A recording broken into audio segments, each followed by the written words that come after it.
I'll turn this meeting over shortly to actually an old friend of mine who I was glad to get to come and moderate this, Ron Hutchins from Georgia Institute of Technology.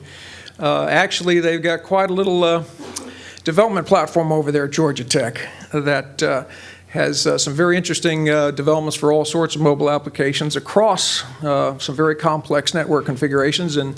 And AT&T and its vendors have put quite a bit of time and energy into actually getting that started. So tonight I'm going to turn it over to Mr. Ron Hutchins, who's going to introduce the rest of our speakers. And we will then have a little presentation at the end. And we'll certainly have lots of questions coming from the crowd. So I'll leave it to that. Ron? Thank you. I'm excited to be here tonight for a number of reasons. Number one, this is my first time moderating a panel with you guys. It's great to see old friends and meet new friends. So thanks for having me over. My title is Chief Technology Officer at Georgia Tech. That means I get to do a lot of stuff about this deep. And so it's fun for me to get to dive down with experts in the industry and see what's really going on. Welcome, David. Thank you very much. How's everybody doing? I got my driver's license back. No, okay, we'll stop. All right, this is. I've got 5 or 6 slides. They're discussion starters. Hopefully, they're just fodder for the panel.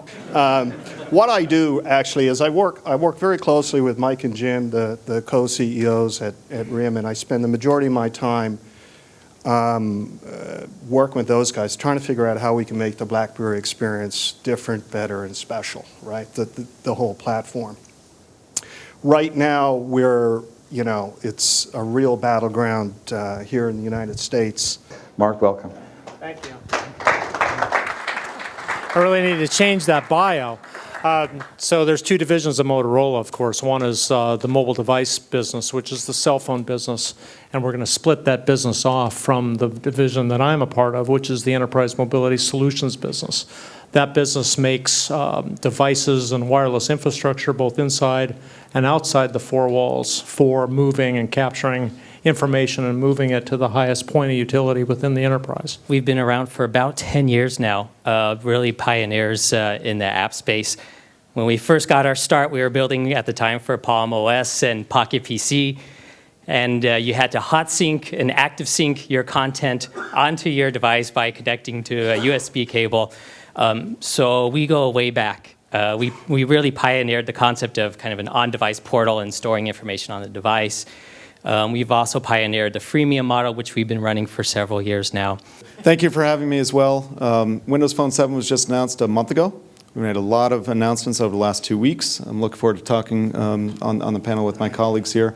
We've taken 2 years to go develop something that we knew needed to be done. So we stepped back, we did it.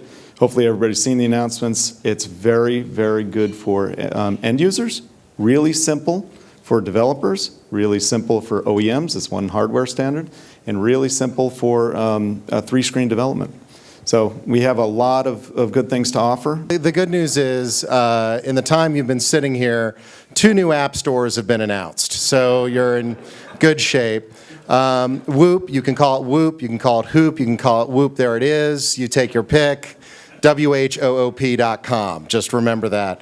Yeah, don't call it Whoopie. That's a totally different URL. Fragmentation is our friend. Along with everyone else up here, we're another enabler of making it easier to deliver applications to smart devices, to feature phones. We believe that you should be able to do it in an easy-to-use, design-centric studio. And in the internet explosion, what we've found is, especially in the Web 2.0 world, 2 guys and a dog in a garage can create an app. Now, I always ask, so what did the dog do? And I was told that's quality control. So what's going on in the cellular world? Are we there? I mean, all these app stores that are coming up, are we there? Are we in the same place for cellular apps as we are with internet apps on the web? I think we're just scratching the surface. If you compare it to internet, I think internet has come a long way in not only 2 years, but the last 10 years, 15 years, 20 years. And I think it's going to be important to really nurture what we're starting today, and really started a couple of years ago with the OS is being standardized and really moving forward? Yeah, we've come a long way, but we still got some ways to go. I mean, even going back 6, 7 years ago, there were already tens of thousands of apps for Palm and Windows, Symbian, et cetera. The problem was it was just very difficult to discover them. You had to do it through the PC. There was no way to pay for them. So Apple's come through now with everyone's got an iTunes account. It's easy to purchase. It's easy to discover. The other app stores that are on device coming as well. So we've turned the corner. I think it's a hash, and it'll stay a hash for a long time until you get people that aren't making any money with applications like this. It's just going to remain kind of an open, messy field for a while. So, and we kind of like that. I still think the lightsaber is the best application. That one went away. So. No, it reminds me, when I worked at Coke, the Wall Street Journal wrote this article that, Coke is in all the homes, it's in all the cities, it's in all the stores, so it's actually a really bad investment. And that article was written in 1920s, right?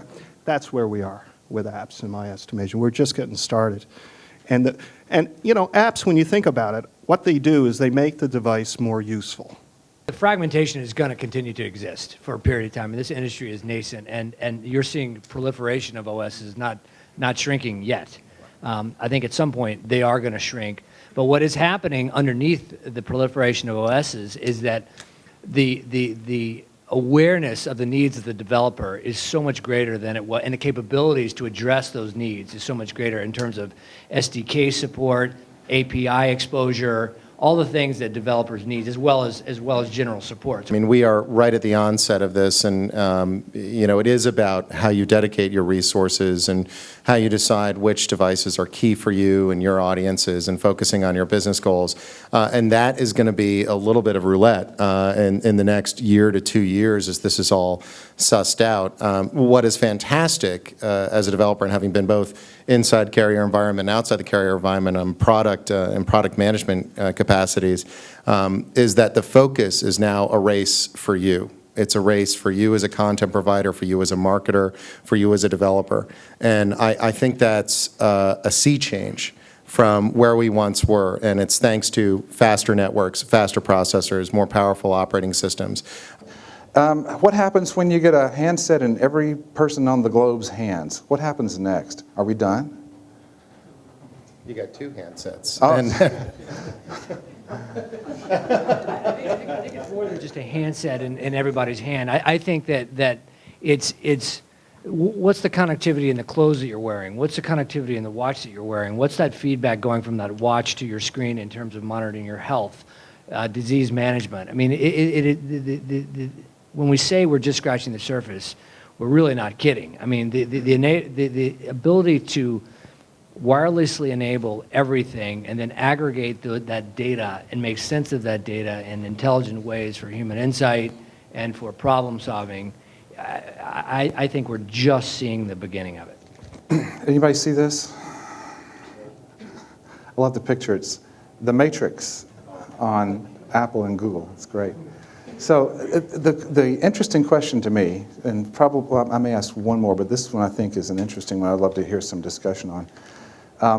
There's a lot of questions going on in the industry, open handsets versus closed handsets, Apple versus Google. Apple has this complete, ecosystem that they provide. Google, open phones. I've always hated it when they ask yes or no questions on panels, so I'm going to ask one.